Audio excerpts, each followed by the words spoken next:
Hello दोस्तों, स्वागत है आप सभी का आपके अपने चैनल आफ्ताब स्टडी क्लास में। दोस्तों, इस वीडियो में हम लोग क्लास 10 के लिए भौतिक विज्ञान के अतुलक उत्तरीय प्रश्नों को यहाँ पर देखेंगे, जो आपके एग्जाम के लिए बहुत ही इंपॉर्टेंट है। यहाँ पर दोस्तों हम पार्ट पढ़ेंगे, क्या नाम है, प्रकाश का परावर्तन और अपवर्तन। दोस्तों, इसके इंपॉर्टेंट लघु उत्तरीय प्रश्न होंगे, वो दोस्तों हम आज इस वीडियो में देखेंगे। इससे पहले दोस्तों, अगर आपने अभी तक चैनल को सब्सक्राइब नहीं किया है तो चैनल को सब्सक्राइब कर लीजिएगा और बेल आइकन को भी प्रेस कर लीजिएगा।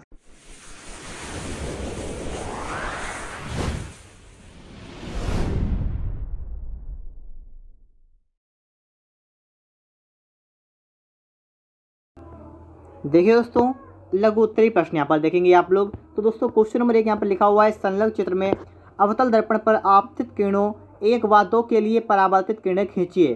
तो दोस्तों यहाँ पर क्या है कि दोस्तों यहाँ पर अवतल दर्पण बना हुआ है, यहाँ पर भी एक अवतल दर्पण बना हुआ है, और दोस्तों यहाँ पर कहा था कि परावर्तित किरणें खींचिए। ठीक है, तो परावर्तित किरणें खींचनी थी, तो सबसे पहले दोस्तों यहाँ पर क्या गया है, यहाँ पर आपतित किरणें खींची गई, मतलब ये आपको क्या करना पड़ा गया, यहाँ पर दोस्तों वस्तु से किरणें जा रही हैं। ठीक है, और ये क्या होंगी, ये अवतल दर्पण जो आपका लगा हुआ है उससे दोस्तों परावर्तित होंगी, और परावर्तन के बाद दोस्तों यहाँ पर मिल जाएंगे। तो दोस्तों इस प्रकार का प्रश्न आपका 2011 में पूछा गया था। दोस्तों अब इस टाइप के प्रश्न आपके एग्जाम में बहुत ही कम पूछे जाते हैं। ठीक है, बहुत कम आपको देखने को मिलेंगे एग्जाम में। आगे देखिएगा दोस्तों, यहाँ पर भी दोस्तों आपसे पूछा गया है। दोस्तों ये आपसे पूछा गया स्थितियों वाले क्वेश्चन में से। ठीक है, तो स्थितियों वाले कभी कभी प्रश्न 1 या 2 पूछ लेता है। ठीक, कम से कम 1 पूछ लेता है कभी कभी। ठीक है, हमेशा नहीं पूछता है, कभी कभी पूछता है। यहाँ पर कह रहा है, उत्तल दर्पण था उसके फोकस के बीच स्थित वस्तु के बने प्रतिबिंब की स्थिति प्रकृति को आवश्यक किरण आरेख द्वारा समझाइए। दोस्तों यहाँ पर क्या है, ये एक आपके सामने उत्तल दर्पण बना हुआ है, इस पर दोस्तों ए भी वस्तु रखी है, और इसमें क्या हो रहा है, एक किरण जा रही है जो अपवर्तन के बाद जो है आभासी किरण आपको दिख रही होगी। ठीक है, तो आभासी किरण बनी है, 2 आभासी किरणें बनी हुई है, जो आपका बना है ए डैश बी डैश। तो आप यहाँ पर देख सकते हैं, यहाँ पर कहा है उत्तल दर्पण द्वारा बना प्रतिबिंब आभासी बनता है, सीधा बनता है, वस्तु से छोटा बनता है, और दर्पण के पीछे ध्रुव फोकस के बीच बनता है। ये दोस्तों आपके लिए क्वेश्चन बिल्कुल सही है, 2011 में पूछा गया, 2019 में पूछ लिया गया। ठीक है, आपके लिए सही क्वेश्चन, इंपॉर्टेंट क्वेश्चन है, इसे अच्छी तरीके से देख लीजिएगा। अगला दोस्तों आपके लिए प्रश्न था, उसमें दोस्तों कह दिया है कि विस्तृत उत्तरीय प्रश्न 3 के अंदर देखें, ये दोस्तों 2012 में पूछा गया था। कोई बात नहीं दोस्तों, आप इसे हटाइएगा, आगे देखिएगा। ठीक है, जो आपकी डेफिनेशंस होती हैं ये आपके लिए इंपॉर्टेंट होती हैं। अब आप देखेंगे यहाँ पर डेफिनेशंस। तो दोस्तों क्वेश्चन नंबर 4 को यहाँ पर देखिए, अवतल दर्पण के ध्रुव एवं फोकस के मध्य रखी वस्तु के प्रतिबिंब बनने की किरणा खींचिए। दोस्तों ये प्रश्न आपके लिए इंपॉर्टेंट तो वैसे है दोस्तों, इसलिए दोस्तों आप एक काम करिएगा, आप लोग अपनी कॉपी कलम या दोस्तों आप अपनी किताब को निकाल लीजिए। ठीक है, और किताब में आप देखिए आपको वस्तु की स्थितियाँ रखी होंगी, वहाँ पर दोस्तों आपकी स्थिति भी रखी हो, इसलिए दोस्तों आप लोग वहाँ से देखिएगा। आगे देखिए दोस्तों, क्वेश्चन 5 कह रहा है, एक दर्पण वस्तु के सापेक्ष सीधा व आकार में छोटा प्रतिबिंब बनाता है, यह किस प्रकार का दर्पण है। तो सीधा बनेगा तो इसका मतलब होगा, अभी आप पढ़ चुके थे, सीधा किसमें बनता है, सीधा दोस्तों बनता है किसमें, उत्तल में। ठीक है, तो उत्तल होगा, यहाँ पर देखिएगा आप लोग, यहाँ पर लिखा हुआ है उत्तल दर्पण है, प्रतिबिंब आभासी है। आगे देखिए क्वेश्चन नंबर दोस्तों यहाँ पर 6 देखिएगा, अवतल दर्पण तथा उत्तल दर्पण से बनने वाले आभासी प्रतिबिंबों में क्या अंतर है। तो यहाँ पर अगर आप देखेंगे तो आपको यहाँ दिख जाएगा कि अवतल दर्पण बना प्रतिबिंब आभासी प्रतिबिंब सीधा वस्तु से बड़ा होता है, उत्तल दर्पण बना आभासी वस्तु से छोटा होता है। सिर्फ इतना अंतर है कि अवतल में प्रतिबिंब बड़ा बनेगा और उत्तल में छोटा बनेगा, बस।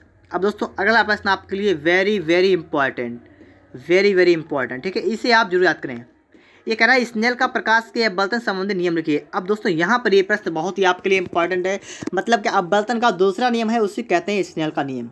क्या होता है, किन्हीं 2 माध्यमों के लिए आपतन कोण की ज्या तथा अपवर्तन कोण की ज्या का अनुपात एक नियतांक होता है। इस नियतांक को पहले माध्यम के सापेक्ष दूसरे माध्यम का अपवर्तनांक कहते हैं। इसे अक्षर n से प्रदर्शित करते हैं, अतः 1 and 2 बराबर, मतलब एक के सापेक्ष दूसरे का अपवर्तनांक बराबर sin i upon sin r, जहाँ पर i आपतन कोण है, r अपवर्तन कोण है। वेरी वेरी सिंपल है आपके लिए, आप सिर्फ इसे अच्छी तरीके से अगर माइंड लगाकर यहाँ पढ़ लेंगे तो आपको बहुत अच्छी तरीके से याद हो जाएगा। आप इसे जरूर याद करेंगे, क्योंकि दोस्तों आपके एग्जाम के लिए बहुत ही इंपॉर्टेंट प्रश्न आपके लिए वाला है। आगे दोस्तों आपसे देखिए, क्वेश्चन नंबर 8 कह रहा है, क्रांतिक कोण की परिभाषा दीजिए, क्रांतिक कोण का मान किन किन बातों पर निर्भर करता है। ये भी दोस्तों आपके लिए इंपॉर्टेंट प्रश्न है, तो यहाँ पर देख लेते हैं हम लोग। क्रांतिक कोण होता क्या है, सघन माध्यम में बना वह आपतन कोण जिसका विरल माध्यम में बना संगत अपवर्तन कोण 90 अंश होता है, क्रांतिक कोण कहलाता है। दोस्तों यहाँ पर हम आपको एक सिंपल डेफिनेशन बताएंगे, क्रांतिक कोण क्या होता है। जब कोई प्रकाश किरण सघन माध्यम से विरल माध्यम में जाती है तो वह विलंब से दूर हट जाती है। अब आपतन कोण का मान धीरे धीरे इतना बढ़ाया जाए कि अपवर्तन कोण का मान 90 अंश हो जाए। इस प्रकार से बने अपवर्तन कोण को क्रांतिक कोण इस प्रकार बने आपतन कोण को क्रांतिक कोण कहते हैं। ठीक है, इस प्रकार से आपकी क्रांतिक कोण की परिभाषा हो गई। इसके लिए दोस्तों आपको सूत्र रखे हैं, क्या रखे, एन बराबर 1/sin c। आगे देखेंगे हम लोग, तो लिखा है क्रांतिक कोण और माध्यम के अपवर्तनांक में संबंध।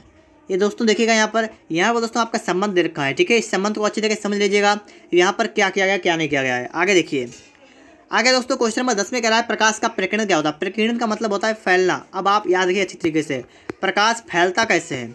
जब कोई प्रकाश कण आती है उसके सामने धूल, धुआं, ठीक है, धूल हो या धुआं हो आदि के कण होते हैं तो प्रकाश सभी दिशाओं में फैल जाता है। इस क्रिया को प्रकाश का प्रकीर्णन कहते हैं। अब यहाँ पर आप देख लीजिएगा, जब प्रकाश किसी ऐसे माध्यम से गुजरता है जिसमें धूल, धुएं आदि सूक्ष्म कण होते हैं तो इन कणों के द्वारा प्रकाश सभी दिशाओं में फैल जाता है। प्रकाश का कणों द्वारा विसरण प्रकाश का प्रकीर्णन कहलाता है। ठीक है, प्रकीर्णन। आगे देखिए, सभी रंगों के प्रकाश के लिए प्रकीर्णन समान नहीं होता है। बैंगनी रंग के प्रकाश के लिए प्रकीर्णन सबसे अधिक। दोस्तों यहाँ पर ही आप अच्छी तरीके से याद कर लीजिएगा, आपके लिए 1 नंबर का क्वेश्चन आता है बहुविकल्पी में। ठीक है, किस रंग के प्रकाश का प्रकीर्णन सबसे अधिक होता है, तो आपका राइट आंसर वहाँ पर होगा बैंगनी। तथा फिर आसमानी लिखा है नीला, हरा, पीला, नारंगी, लाल और लगातार कम होता जाता है। आगे देखेंगे, आगे एक और बात है पॉइंट वाली, अंतरिक्ष में वायुमंडल ना होने के कारण मार्ग में प्रकाश का प्रकीर्णन नहीं होता है, इसलिए अंतरिक्ष यात्रियों को आकाश नीले की अपेक्षा काला दिखाई देता है। ठीक है, आगे देखिए, आवर्धन से आप क्या समझते हैं। आवर्धन क्या होता है, प्रतिबिंब की लंबाई बटा वस्तु की लंबाई। सूत्र याद करिएगा, परिभाषा आपको याद हो जाएगी। कह रहा है किसी लेंस द्वारा बने प्रतिबिंब की लंबाई और वस्तु की लंबाई के अनुपात को आवर्धन कहते हैं। ठीक है, m बराबर I/O। ठीक है, I/O। आगे देखिए, लेंस की क्षमता से आप क्या समझते हैं, ये भी आपके लिए इंपॉर्टेंट है। लेंस की क्षमता से आप क्या समझते हैं। किसी लेंस में दोस्तों प्रकाश की किरणों को उनके मार्ग से मोड़ने की क्षमता को लेंस की क्षमता कहते हैं। लेंस की क्षमता की फोकस दूरी सेमी में जाती है। लेंस की क्षमता Pf बराबर 100/f किसमें होगी दोस्तों, ये डायोप्टर यहाँ पर लिखा हुआ है, याद कर लीजिएगा अच्छी तरीके से। जब f किसमें हो, सेंटीमीटर में होता है। ठीक है, तब होती है 100/f, जब मीटर में होती है तो होती है 1/f। ठीक है, इतना अंतर याद रखिए इसमें। आगे देखिए, क्वेश्चन नंबर 13, प्रकाश के पूर्ण आंतरिक परावर्तन के लिए आवश्यक शर्तें याद कीजिए। क्या शर्तें होनी चाहिए, तो शर्त नंबर 1, प्रकाश सेकंड माध्यम से विरल माध्यम में जाना चाहिए। और दूसरा क्या यहाँ पर है, आपतन कोण क्रांतिक कोण से अधिक होना चाहिए। दोनों आपके लिए बहुत इंपॉर्टेंट है। आगे देखिए दोस्तों, यहाँ पर कह रहा है 14 नंबर, एक उत्तल लेंस के सामने उसके प्रकाशीय केंद्र और फोकस के बीच एक वस्तु रखी है। किरणें खींचकर बताइए, प्रतिबिंब का बनना दर्शाइए, प्रतिबिंब की प्रकृति भी बताइए। दोस्तों इसे तो आप अपनी किताब से ढूंढिएगा और करिएगा वहाँ पर। अगले क्वेश्चन को भी किताब से देखिएगा और अगला आप लोग यहाँ पर देखिएगा। क्वेश्चन नंबर 16 कह रहा है स्वच्छ आकाश का रंग नीला क्यों दिखाई देता है। नीले और बैंगनी रंग के प्रकाश का प्रकीर्णन अन्य रंगों की अपेक्षा सबसे अधिक होता है। इसी कारण नीला और बैंगनी रंग चारों ओर फैल जाता है, जिसका मिश्र रंग नीला होता है, अतः आकाश हमें नीला दिखाई देता है। तो दोस्तों यहाँ पर बिल्कुल सिंपल है यहाँ पर। ठीक है, आप अच्छी तरीके से यहाँ पर समझिएगा। आगे देखिए, हीरा क्यों चमकता है। देखिए दोस्तों, क्वेश्चन नंबर 17 आपसे कह रहा है हीरा क्यों चमकता है। तो यहाँ पर आप समझिएगा, हीरे में लिखा है हीरे से वायु में आने वाले किरण के लिए क्रांतिक कोण बहुत कम होता है। कितना होता है, 24 डिग्री होता है।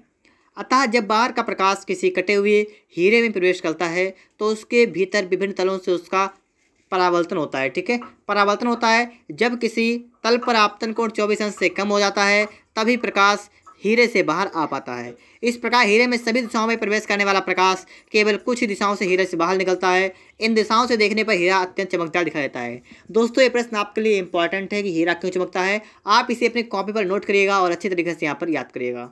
आगे देखिए, आगे दोस्तों आपको एक क्वेश्चन देखा है, सवाल देखा है, उत्तर लेंस से 2 सेमी रखी फोकस। ठीक है दोस्तों, फिर सवाल है, आप समझिएगा इसे अपने आप। आगे देखिए, आगे भी दोस्तों आपको ये क्वेश्चन दे रखे हैं आपके लिए हैं दोस्तों। आप लोग अपनी किताब निकालिएगा, वहाँ से आप लोग इसे याद करिएगा। ठीक है, अब आगे देखिएगा यहाँ पर इस प्रकार दोस्तों यहाँ पर जो भी आपके लिए इंपॉर्टेंट क्वेश्चन आपके थे मैंने दोस्तों आपको यहाँ बता दिए हैं। अगर आपको वीडियो पसंद आया हो तो फटाफट से वीडियो को लाइक कीजिएगा। और दोस्तों अगर आप इस चैनल पर पहली बार आए हैं तो चैनल को सब्सक्राइब भी करें और बेल आइकन को भी प्रेस करें।